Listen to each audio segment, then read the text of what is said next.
BNSS में अग्रिम जमानत, एंटीसिपेटरी बेल गहराई से समझें। कल्पना कीजिए, आप पर एक झूठा आरोप लगता है। पुलिस कभी भी आपको गिरफ्तार कर सकती है। क्या आप कुछ कर सकते हैं गिरफ्तारी से पहले? जवाब है हाँ। इसे कहते हैं अग्रिम जमानत, एंटीसिपेटरी बेल। आज हम बात करेंगे बीएनएसएस यानी भारतीय नागरिक सुरक्षा संहिता, उसकी धारा 482 और उससे जुड़े महत्वपूर्ण केस लॉ। इस वीडियो के बाद आपको एंटीसिपेटरी बेल का कंसेप्ट पूरी तरह क्लियर हो जाएगा, चाहे एग्जाम हो, प्रैक्टिस हो या जनरल अवेयरनेस। अग्रिम जमानत का मतलब क्या है?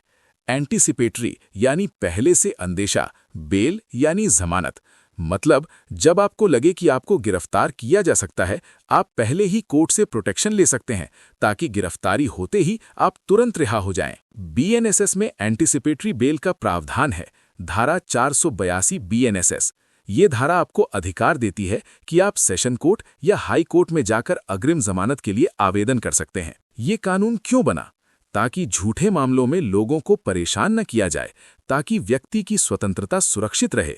ये सीधे जुड़ा है आर्टिकल 21 ऑफ कॉन्स्टिट्यूशन से, right to life and personal liberty. सबसे महत्वपूर्ण case Gurbaksh Singh Sibbia versus state of Punjab 1980।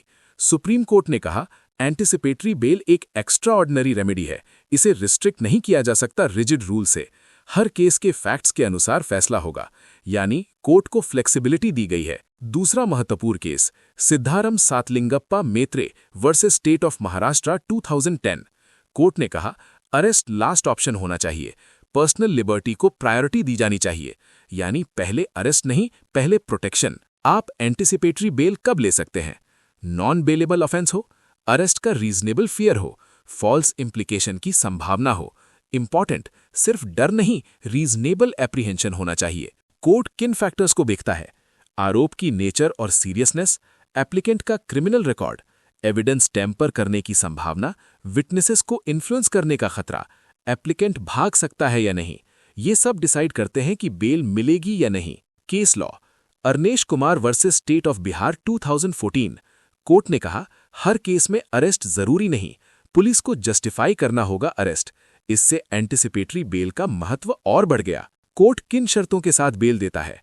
Investigation में कोऑपरेशन, पासपोर्ट जमा करना, इंडिया से बाहर न जाना, विटनेसेस को थ्रेटन न करना, पुलिस के सामने उपस्थित होना। अगर शर्तें तोड़ी तो बेल कैंसिल हो सकती है। Case law Sushila Agarwal versus state NCT of Delhi 2020।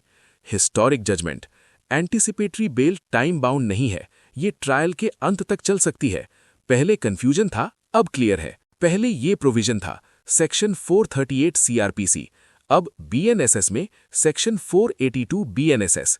Concept same है, लेकिन बीएनएसएस में फोकस है structured conditions, faster procedure, balance between liberty and investigation. मान लीजिए एक बिजनेसमैन पर कॉम्पिटिटर ने फ्रॉड का झूठा केस डाल दिया। पुलिस अरेस्ट करने आती है, लेकिन उसने पहले ही एंटीसिपेटरी बेल ले ली। रिजल्ट अरेस्ट नहीं, इन्वेस्टिगेशन पीसफुली, रेप्यूटेशन डैमेज कम। लोग क्या गलत समझते हैं? Not anticipatory bail equals case खत्म, नहीं, केस चलता रहेगा। नॉट हर केस में मिलती है, नहीं, सीरियस ऑफेंसेस में मुश्किल। नॉट पुलिस कुछ नहीं कर सकती, गलत, इन्वेस्टिगेशन जारी रहेगा। कब बेल रिजेक्ट हो सकती है? सीरियस ऑफेंसेस जैसे rape, murder, terrorism, applicant absconding हो, एविडेंस टेम्परिंग का रिस्क हो, पास्ट क्रिमिनल रिकॉर्ड खराब हो। अगर आप लॉ स्टूडेंट हैं तो याद रखें section 482 BNSS, nature discretionary relief, courts sessions plus high court. की केसेस गुरबख्श सिंह सिबिया, सिद्धारम मेत्रे, अरनेश कुमार, सुशीला अग्रवाल। अग्रिम जमानत कोई लूप होल नहीं है, ये इंडिविजुअल लिबर्टी की ढाल है। जब कानून का मिसयूज हो सकता है, तब यही प्रोविजन आपको बचाता है। अगर आपको ये समझ आया तो इसे शेयर करें, सेव करें और फॉलो करें, क्योंकि कानून की सही जानकारी ही आपकी असली ताकत है।